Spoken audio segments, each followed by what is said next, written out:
ಮತ್ತು ನೀವು ಆ್ಯಕ್ಚುಲಿ ಈಗ ಜೇನು ಸ್ವಲ್ಪ ನೀರಿಗೆ ಹಾಕೊಂಡು ಕುಡಿದ್ರೆ ಅವೆಲ್ಲ ಆಗುತ್ತೆ. ಬಟ್ ಜನರಲ್ ಆಗಿ ಕೋಮಾಬಿಡಿಟೀಸ್ ಇರೋರು, ಡಯಾಬಿಟೀಸ್ ಇರೋರು, BP ಇರೋರು ಅಂಥವರೆಲ್ಲ ತೊಗೋಬೋದಾ ಡಾಕ್ಟರ್ ಇದೆಲ್ಲ? ತಗೊಳ್ಬಾರ್ದು.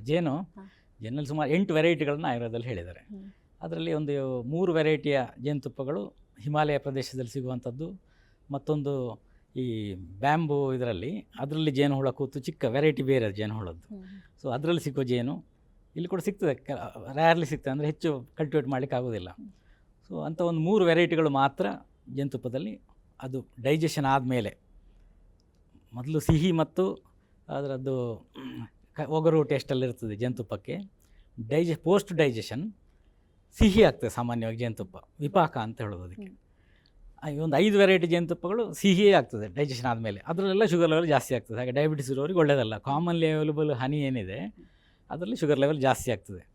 ಆ ಒಂದು ರ್ಯಾರ್ ವೆರೈಟಿಗಳು ಹಿಮಾಲಯದಲ್ಲಿ ಸಿಗೋದೇ ಆ 3 ವೆರೈಟಿಗಳು. ಅದರಲ್ಲಿ ಪೋಸ್ಟ್ ಡೈಜೆಷನ್ ಕಟು ವಿಪಾಕ ಅಂತ ಇದೆ, ಖಾರ ಆಗ್ತದೆ, ಕನ್ವರ್ಟ್ ಆಗ್ತದೆ, ಸಿಹಿಯಾಗಿ ಕನ್ವರ್ಟ್ ಆಗೋದಿಲ್ಲ.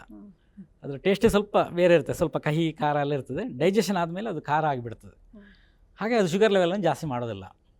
ಆ ಹನಿಗಳು ಒಳ್ಳೆಯದು ಅಂತ ಅಷ್ಟೇ ಇರೋದು. ಆದರೆ ಸಾಮಾನ್ಯವಾಗಿ ನಮಗೆ ಸಿಗೋದು ಅದು ಸಿಗೋದಿಲ್ಲ. ಹಾಗಾಗಿ ಜನರಲ್ಲಾಗಿ ಜೇನುತುಪ್ಪ ಹಾಗೆ ತಗೊಳ್ಳೋದು ಒಳ್ಳೆಯದಲ್ಲ. ಉಳಿದ ಫುಡ್ಗಳು ಆಗ ಸೂಪ್ಗಳನ್ನು ಜಾಸ್ತಿ ತಗೊಳ್ಬೋದು. ಆಗಲೇ ತರಕಾರಿ ಸೂಪ್ ಹೇಳಿದೆ, ಬೇಳೆಗಳ ಸೂಪ್ ಹೇಳಿದೆ. ಬೇಳೆಗಳ ಸೂಪ್ ಹೇಳುವಾಗ ಅದರಲ್ಲಿ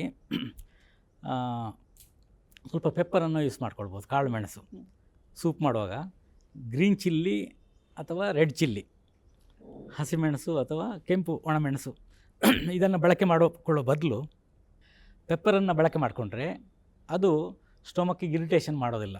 ಆ ಖಾರದ ಇಂಪ್ಯಾಕ್ಟ್ ಕಡಿಮೆ. ಹಾಗೆ ಖಾರ ಹೌದು ಅಂತ ಆದರೂ ಕೂಡ ಅದರ ಇಂಪ್ಯಾಕ್ಟ್ ಕಡಿಮೆ, ನೆಗೆಟಿವ್ ಇಂಪ್ಯಾಕ್ಟ್ ಕಡಿಮೆ. ಅದಕ್ಕೆ ಈ ಕಾಳು ಮೆಣಸಿಗೆ ಒಳ್ಳೆ ಮೆಣಸು ಅಂತ ಹೆಸರಿದೆ. ಒಳ್ಳೆ ಮೆಣಸು ಅಂದರೆ ಅದು ಒಳ್ಳೆಯ ಮೆಣಸುಗಳಲ್ಲಿ ಒಳ್ಳೆಯದು ಅಂತ. ಅದು ಈ ಹಸಿಮೆಣಸು, ಒಣಮೆಣಸು ಮತ್ತು ಪೆಪ್ಪರು, ಇದು 3ರಲ್ಲಿ ಯಾವುದು ಒಳ್ಳೆಯದು ಅಂತೇಳಿದ್ರೆ ಒಳ್ಳೆಯ ಮೆಣಸೇ ಒಳ್ಳೆಯದು ಅಂತ.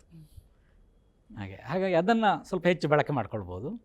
ಆಮೇಲೆ ಸಾಲ್ಟ್ ಹೇಗೂ ಹಾಕ್ಕೊಳ್ಬೋದು, ಹುಳಿಯನ್ನು ಹಾಕ್ಕೊಳ್ಬೋದು. ಹಾಗಾಗಿ ಪಲ್ಸಸ್ ಇದ್ದು ಬೇರೆ ಬೇರೆ ಬೇಳೆಗಳಲ್ಲಿ ಹೆಸರು ಬೇಳೆ ಶ್ರೇಷ್ಠ ಅಂತ. ಹೆಸರು ಬೇಳೆಯದ್ದು ಹಾಗೆ ನಾವು ಯಾವುದು ನಮಗೆ ಹೆಸರು ಬೇಳೆಯದ್ದು ಬೇರೆ ಬೇರೆ ಪದಾರ್ಥಗಳನ್ನು ಮಾಡಿ ಕೂಡ ತಗೊಳ್ಬೋದು ಅಂತ ಅರ್ಥ ಅದರದ್ದು. ಮತ್ತು ಡೈಲಿ ಯೂಸೇಜಿಗೆ ಆಯುರ್ವೇದದಲ್ಲಿ ತೊಗರಿಬೇಳೆ, ಉದ್ದಿನಬೇಳೆ ಇದ್ರ ಬದಲು ಹೆಸರು ಬೇಳೆಗೆ ಅತ್ಯಂತ ಹೆಚ್ಚು ಪ್ರಾಶಸ್ತ್ಯ ಕೊಡಬೇಕು ಅಂತ ಇರೋದು ಡೈಲಿ ಯೂಸೇಜ್. ಈ ಕಾಲದಲ್ಲಿ ಕೂಡ ಎಲ್ಲ ಇಡೀ ಥ್ರೂಔಟ್ ನಮ್ಮ ಟೋಟಲ್ ಲೈಫ್ ಸ್ಪ್ಯಾನ್ನಲ್ಲಿ ಹೆಸರು ಬೇಳೆಯನ್ನು ಡೈಲಿ ತಗೊಳ್ಬೋದು ಅಂತ ಇದೆ. ಬೇಸಿಕ್ ಫುಡ್ಡಿಗೆ ಅನ್ನ. ಇನ್ನೊಂದು ವಿಚಾರ ಇದೆ, ಈ ಮಳೆಗಾಲದಲ್ಲಿ ಓಲ್ಡ್ ಧಾನ್ಯಗಳನ್ನು, ಅಂದರೆ ಹಳೆ ಧಾನ್ಯ ಅಂತ ಹೇಳೋದು. ಈ ಹಳೆ ಧಾನ್ಯ ಅಂದರೆ ಬೆಳೆದು ಅದನ್ನು ಕಟಾವು ಮಾಡಿ 6 ತಿಂಗಳು ಕಳೆದ್ರೆ ಅದಕ್ಕೆ ಹಳೆ ಧಾನ್ಯ ಅಂತ ಹೇಳೋದು. ಅದು ಅಕ್ಕಿ ಇರ್ಬೋದು, ಅನ್ನ ಇರ್ಬೋದು, ಅಕ್ಕಿ ಅಥವಾ ಗೋಧಿ, ಇದೆಲ್ಲ ಹಳೆ ಧಾನ್ಯ ಆಗಿದ್ದರೆ ಒಳ್ಳೆಯದು. ಈ ಮಳೆಗಾಲದಲ್ಲಿ ರಾಗಿ ಅಷ್ಟು ಒಳ್ಳೆಯದಲ್ಲ. ಕೆಂಪಕ್ಕಿ, ಹಳೆಯ ಕೆಂಪಕ್ಕಿ ಒಳ್ಳೆಯದು, ಹಳೆಯ ಗೋಧಿ ಒಳ್ಳೆಯದು, ಹಳೆಯ ಬಾರ್ಲಿ ಒಳ್ಳೆಯದು ಅಂತ ಈ 3 ಧಾನ್ಯಗಳನ್ನು ಸ್ಪೆಸಿಫಿಕ್ಕಾಗಿ ಮೆನ್ಷನ್ ಮಾಡಿದ್ದಾರೆ ನಮ್ಮ ಬೇಸಿಕ್ ಫುಡ್ಡಲ್ಲಿ. ಅದು 3 ಯಾವುದೋ ಸಿರಿಧಾನ್ಯ ಒಳ್ಳೆಯದು, ಸಿರಿಧಾನ್ಯ ತಗೊಳ್ಳೋದು. ಸಿರಿಧಾನ್ಯದಲ್ಲಿ ವಾತ ಜಾಸ್ತಿ ಆಗ್ತದೆ. ಅದು ಬೆಳೆಯೋದು ಡ್ರೈ, ಅದಕ್ಕೆ ಹೆಚ್ಚು ನೀರು ಬೇಡ. ಬೆಳೆಯುವ ರೀತಿ ಹಾಗೆ, ಅದರ ಗುಣವೂ ಹಾಗೆ. ಹಾಗಾಗಿ ಒಳ್ಳೆಯದು ಅಂತ ಹೇಳ್ಕೊಂಡು ಸಿರಿಧಾನ್ಯ ಈಗ ಈ ಸೀಸನಲ್ಲಿ ಜಾಸ್ತಿ ತಗೊಳ್ಳೋದಲ್ಲ. ಅದ್ರ ಬದಲು ಹೆಸರು ಬಾರ್ಲಿ ಯೂಸ್ ಮಾಡಿ, ಜವೆ ಗೋಧಿ ಯೂಸ್ ಮಾಡಿ, ಆಮೇಲೆ ಕೆಂಪಕ್ಕಿಯನ್ನು ಉಪಯೋಗ ಮಾಡಿಕೊಳ್ಳಿ. ಈ ರೀತಿಯಲ್ಲಿ ನಾವು ಫುಡ್ಡನ್ನು ಸ್ವಲ್ಪ ಅಡಾಪ್ಟ್ ಮಾಡಿಕೊಂಡ್ರೆ ಹೆಚ್ಚು ಒಳ್ಳೆಯದು.